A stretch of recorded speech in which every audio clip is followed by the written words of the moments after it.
What is going on, guys? It's Phone Repair Guru.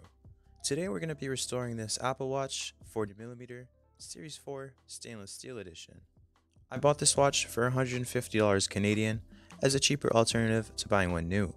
It came with a whole lot of accessories which I believe are Apple original, along with the original box and charger.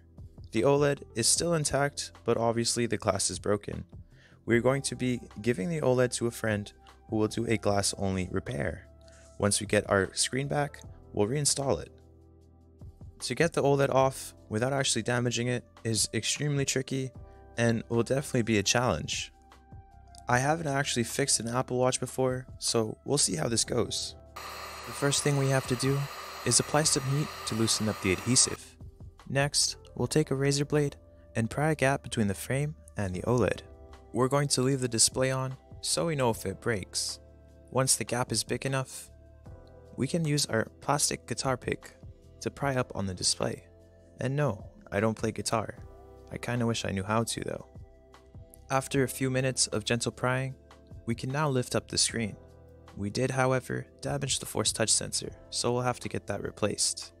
There's a lot of tape keeping all the connections in place, and using a metal tool is a bit risky, as these cables are hard soldered to the board.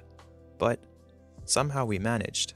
Now that we have the OLED off the Apple Watch, we can give it to my friend for the glass-only replacement.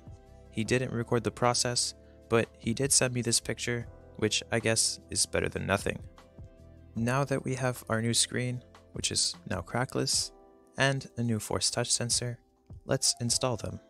First, we have to remove what's left of the old sensor, which is just a little connector. Now, we can install our new one. It's really stubborn to install, and the adhesive that comes with it is really weak. It's time to reconnect our screen, which is no fun at all. It's like trying to fit a tiny piece of paper into a tiny hole puncher. Everything's connected and looking good. It's time to do a few quick tests. Thankfully, everything seemed to be good. Now, it's time to glue it down. We're going to be using T7000 glue, which is more or less the standard for phone repair. We have to be a bit generous with the glue to ensure some water resistance. We'll apply pressure to the display and allow the adhesive to cure, wiping off any excess glue. Now, we can put our straps on, and just like that, we got an Apple Watch for half the price. Was it worth it? Probably not, but I had a lot of fun, and I hope you guys did too.